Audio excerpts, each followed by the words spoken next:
పులిపంజా వేటకు పశువులు విలవిల, ప్రజలు ఆందోళన, పరుగులు పెడుతున్న ఎమ్మెల్యే.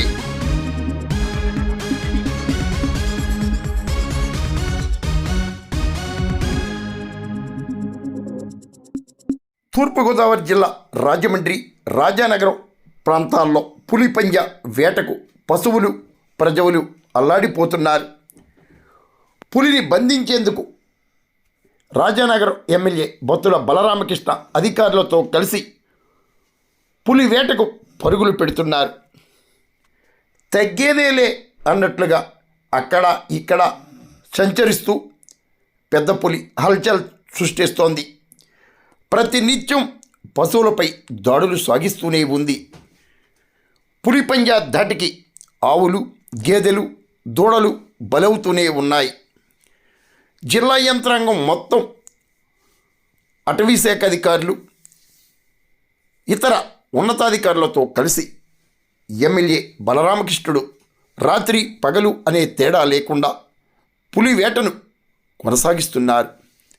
అయినప్పటికీ పులి అలజడి సృష్టిస్తూనే ఉంది. రాజానగరం మండలం జి ఎర్రంపాలెం గ్రామంలో గురువారం పులి సంచరిస్తున్నట్లు సమాచారం అందటంతో ఎమ్మెల్యే బొత్తుల బలరామకృష్ణ ప్రత్యేక రిక్షు బృందంతో కలిసి ఆ ప్రాంతాన్ని సందర్శించారు. జిల్లా కలెక్టర్ కీర్తి సేకూరి, జిల్లా ఎస్పీ నరసింహ కిషోర్, అటవీశాఖ అధికారులు కూడా ఎమ్మెల్యే వెంట పాల్గొన్నారు. పులిని పట్టుకునేందుకు ముంబై, పూణే, వైజాగ్ నుండి ప్రత్యేక బృందాలను రప్పించినట్లు కూడా ఎమ్మెల్యే బొత్తుల బలరామకృష్ణ వివరించారు.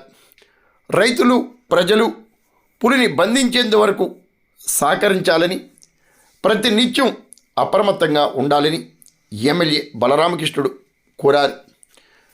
రాత్రి పగలు అనే తేడా లేకుండా ఎమ్మెల్యే బలరామకృష్ణ పులివేటను కొనసాగించడం పట్ల ప్రజల్లో సర్వత్రా హర్షం వ్యక్తమవుతుంది.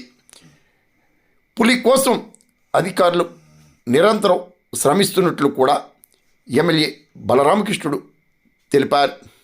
ఛత్తీస్గఢ్ అటవీ ప్రాంతం నుండి పులి రాజానగరం అటవీ ప్రాంతానికి చేరుకుని అక్కడ నుండి వేట సాగిస్తున్నట్లు కూడా అటవీశాఖ అధికారులు భావిస్తూ పులిని బంధించేందుకు ముమ్మర ఏర్పాట్లు చేపడుతున్నారు. అయినప్పటికీ తగ్గేదేలే అన్నట్లుగా పెద్ద పులి కూడా రోజు రోజుకు, పూట పూటకు ఆయా ప్రాంతాలను మారుస్తూ రాత్రులు నిర్భయంగా సంచరిస్తూ తన వేటను మాత్రం కొనసాగిస్తుంది. ఇప్పటికే నియోజకవర్గంలో రైతులు పెద్ద ఎత్తున ఆవులు, దూడలను కోల్పోయారు. అందరికీ నమస్కారం. ఈ పులి అనేది అంటే ఇది నైట్ అంతా కూడా ట్రావెల్ చేస్తుంది. సుమారు రాత్రి కానీ చూసినట్లయితే 20 కిలోమీటర్ వరకు కూడా ట్రావెల్ చేస్తుంది. డే టైం ఎక్కడో చోట అది రెస్ట్ తీసుకుని నైట్ టైం అంతా కూడా పూర్తిగా ట్రావెల్ చేస్తూ ఉంది. ఇప్పుడు మనం చూసినట్లయితే రాత్రి బయలుదేరిన దగ్గర నుంచి అక్కమ్మకొండ దగ్గర బయలుదేరింది. అక్కమ్మకొండ దగ్గర నుంచి బయలుదేరి పుణ్యక్షేత్రం ఒక ఆవును కొట్టింది. ఆ తర్వాత వచ్చేసి జిఆర్ఎంపాలెంలో 3 ఆవులు కొట్టింది. ఇప్పుడు జిఆర్ఎంపాలెం అవుట్స్కట్స్లో ఇది ఉన్నట్లుగా నిర్ధారణకు వచ్చారు ఫారెస్ట్ అధికారులు అందరూ కూడా. ఇది పూర్తి స్థాయిలో ఈవినింగ్ డ్రోన్స్ ఎగరేసే విధంగా కూడా అధికారులు అన్ని విధాలుగా ఏర్పాట్లు చేశారు. దీనికి పూణే నుంచి కూడా రెస్క్యూ టీం కూడా అందరూ వచ్చారు. వారికి రెస్క్యూ టీము దానికి కావాల్సినటువంటి ఫుల్ ఫ్లెడ్జ్డ్ ఎక్విప్మెంట్తో వచ్చారు. అధికార యంత్రాంగం అంతా కూడా అప్రమత్తంగా పనిచేస్తుంది. పోలీస్ డిపార్ట్మెంట్ కానివ్వండి, ఫారెస్ట్ డిపార్ట్మెంట్ కానివ్వండి, రెవెన్యూ డిపార్ట్మెంట్ అందరూ కూడా ఫుల్ ఫ్లెడ్జ్డ్గా జిల్లా యంత్రాంగం అంతా కూడా సమర్థవంతంగా వర్క్ చేస్తుంది. ప్రజలు ఏ విధమైన భయభ్రాంతులకు గురవలసిన అవసరం కానీ, కంగారు పడాల్సినటువంటి అవసరం కానీ లేదు. ఎందుకంటే ఇది 650 కిలోమీటర్లు సుమారుగా ట్రావెల్ చేసి ఎక్కడ ఎవరిని గాయపరచడం కానీ, అటాక్ చేయడం కూడా జరగలేదు. ఇది పశువులు మాత్రం అటాక్ చేస్తుంది. దానికి ఆహారం కావాల్సి వచ్చినప్పుడు ఖచ్చితంగా పులిని పట్టుకుని ప్రజలకు ఇబ్బంది లేకుండా, అదేవిధంగా సేమ్ టైం పులికి కూడా ఇబ్బంది లేకుండా తీసుకుని వెళ్ళి దాన్ని మనం ఫారెస్ట్లో వదిలే విధంగా కూడా ఏర్పాట్లు చేస్తున్నారు. అయితే ఇక్కడ వచ్చిన విషయం ఏంటంటే ఇప్పుడు ఆల్రెడీ రెస్క్యూ టీం వచ్చారు. అలాగే థర్మల్ డ్రోన్ కెమెరాస్ వచ్చినాయి, 5G 4G కెమెరాస్ వచ్చినాయి. దానికి ఎక్స్పర్ట్స్ అయినటువంటి డాక్టర్స్ వచ్చారు. దాన్ని ఏదైతే మత్తు ఇచ్చి దాని ప్రకారం మత్తు ఇచ్చిన తర్వాత దాన్ని జాగ్రత్తగా చూసుకోవాల్సినటువంటి అవసరం ఉంటుంది. ఆ మత్తు ఇచ్చిన తర్వాత దాన్ని ట్రావెల్ చేసే విధంగా కూడా ఏర్పాట్లు చేశారు. కాకపోతే ఇక్కడ పరిస్థితి ఏంటంటే అనుకూలంగా లేదు కాబట్టి ఇప్పుడు ఆ మత్తు ఇవ్వడానికి కొంచెం టైం వాళ్ళు ఎక్స్ట్రా తీసుకుంటున్నారు.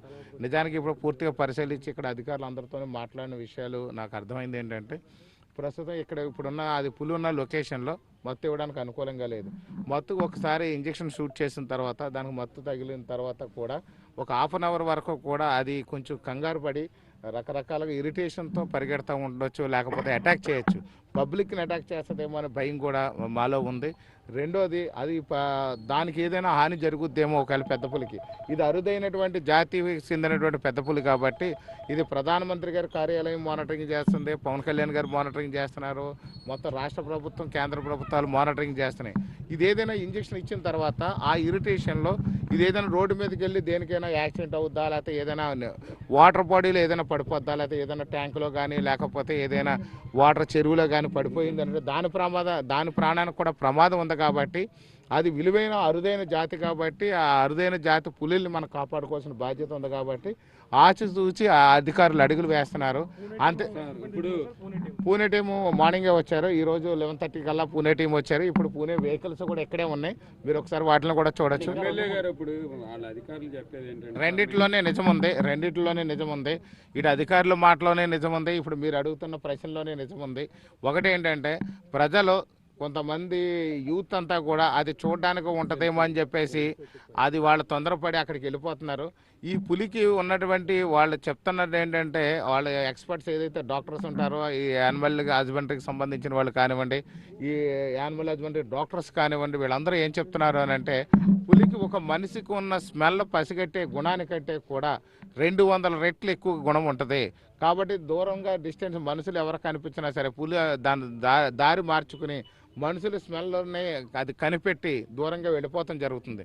దానివల్ల మనుషులు ఇక్కడ దగ్గరలో ఉంటే ఈ డ్రోన్ ఆపరేషన్స్ కానీ దాన్ని పట్టుకోవడానికి కానీ అవకాశం ఉండట్లేదు.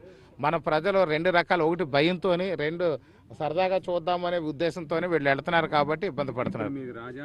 విషయం క్లోజ్ చేయాలని 4 రోజులుగా పట్టుదలతో మేము రాత్రులు పగలు అధికారులు కానివ్వండి నేను కూడా దగ్గరుండి మానిటరింగ్ చేస్తున్నాము. ఖచ్చితంగా దీన్ని పట్టుకుంటాము. అవసరమైతే ఈ ప్రజలు రాకుండా ఉండే విధంగా పోలీస్ బందోబస్తు పెట్టైనా సరే దాన్ని ఆ విధంగా మన పులిని ట్రాక్ చేస్తాం. అంటే సార్ ఇది ఒక విషయం మీకు క్లియర్గా చెప్పాలి. 2-3 రోజులు అనేది వాళ్ళు కూడా టెంటటివ్గా చెప్పడమే. నేను చెప్పినా వాళ్ళు చెప్పినా ఎవరు చెప్పినా సరే టెంటటివ్గా. ఎందుకంటే ఇది వైడ్ యానిమల్, ఇది ఒక నోరు లేని మోగ క్రూర జంతువు. ఇది ఎటు వెళ్తుందో దాని దిశ ఎలా మార్చుకుంటో తెలియదు. దానికి ఒక అడ్రస్ ఉండదు, ఫలానా చోటకు వెళ్ళాలన్న నియమ నిబంధనలు లేవు. అది ఎక్కడికో చోటకు అలా వెళ్ళిపోతుంది. దానికి ప్రమాదం రాకూడదు, సేమ్ టైం ప్రజలకు కూడా ప్రమాదం రాకూడదు. దానికి కష్టం రాకూడదు, ప్రజలకు కష్టం రాకూడదు. రెండింటిని బ్యాలెన్స్ చేసుకుంటూ అధికారులు పెడుతున్నారు కాబట్టి కొంచెం డిలే అవుతుంది. ఒక్కొక్క చోట అయితే 3-4 నెలలు పట్టిన రోజులు కూడా ఉన్నాయి. ఇప్పుడు ఇదే సేమ్ సిచ్యువేషన్ భువనగిరిలో కూడా జరుగుతుంది.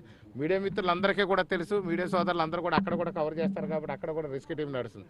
కానీ ఇప్పటి వరకు జరగంది ఏంటంటే మన ప్రాంతంలో ఈ యొక్క రెస్క్యూ టీం రావడం కానీ లేకపోతే స్పెషలిస్టులు మనకి ఎవరైతే వరల్డ్ స్టాండర్డ్ స్పెషలిస్టులు అనేవాళ్ళు ఢిల్లీ నుంచి పూనా నుంచి రావడం కానీ అలాగే దానికి కావాల్సిన ఎక్విప్మెంట్ తీసుకురావడం కానీ ఈరోజే జరిగింది కాబట్టి మేము దాన్ని ఈరోజు రేపట్లో పట్టుకోగలమనే అభిప్రాయం మాలో ఉంది, నమ్మకం ఉంది. ఇంకా అని అంటే 2 రకాలు ఉంటాయి సార్. ఇప్పుడు ఒక వ్యక్తి మనం చనిపోతే శ్మశానాల్లో ఆ వ్యక్తి కాలిపోతున్నాడు, నా తండ్రి కాలిపోతున్నాడు, నా తాత కాలిపోతున్నాడు అని మనం అందరం బాధల్లో ఉంటాం.